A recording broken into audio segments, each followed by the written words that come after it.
Hi, Isabel Litzler, Pleiad HC, the place to be to develop your skills and grow your potential. So today's video is about unlocking your authentic career. So I want to give you 3 tips today so that you can move forward and get the type of job that you want.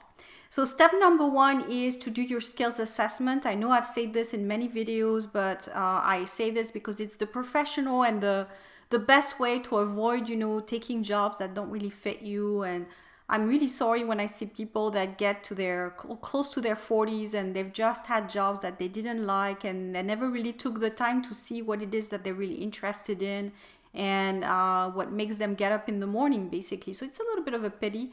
So that's why I say skills assessment can really help you. It can help you see your skills, the market, especially if you target a different market than yours, meaning you want to go international.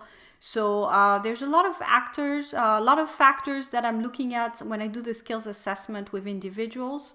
It's not just your skills, it's also, the market and getting feedback from your network and my network. Obviously, I have some contacts to help you get to your next step in your career and understand what is out there, what's available for you with your skill set, which is really what people want. They have an idea of what they're good at, but they don't really know where they could apply that. And that's why I come into play. And that's my job, to help them see, where this potential is. So that's step number 1. Step number 2 is analyze your current job situation.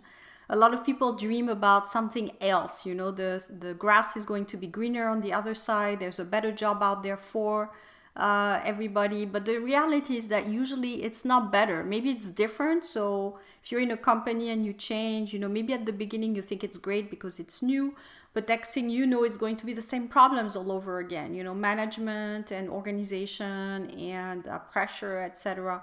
So I would say probably most companies tend to be the same. And I know someone asked me, what is a good place? What is a good company where it's relaxed and, like a nice environment. And the reality is that there's no such thing as a perfect environment.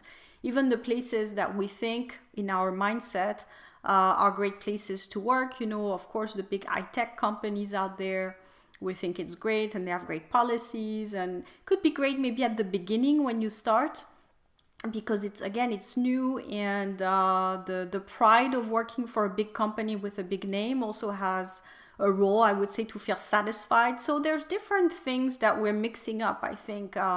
There's, of course, the pride of working for a big high-tech company or a big, large multinational that's well respected, I would say. That's always a plus.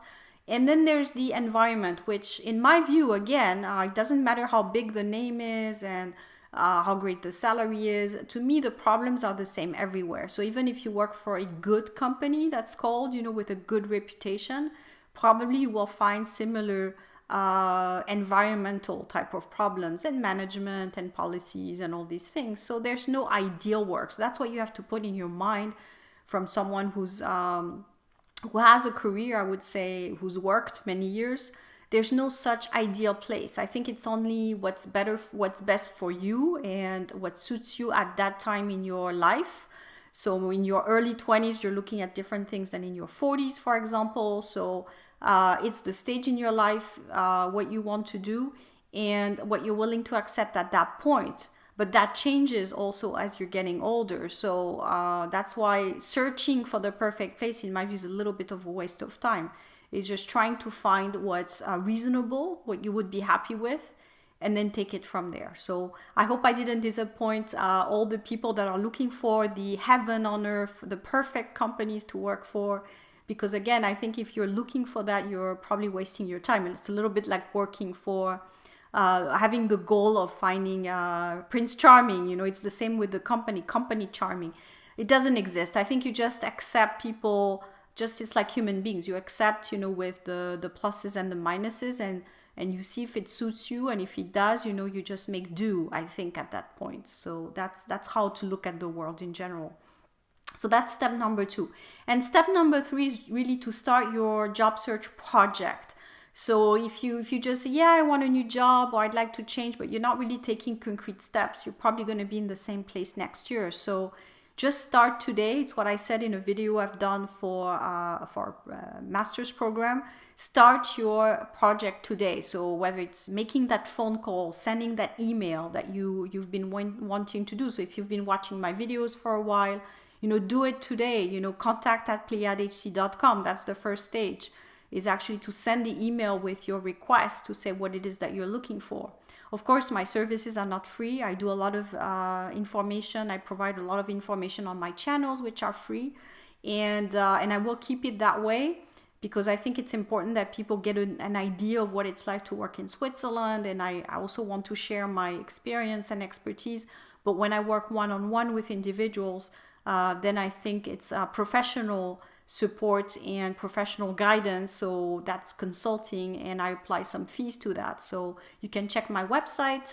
Everything is transparent. There's no hidden formula or fees. You can check everything up, and if you're happy with it, then send me an email, contact@pleiadehc, and then you take it from there to build up your project. I talk to you soon. Thanks.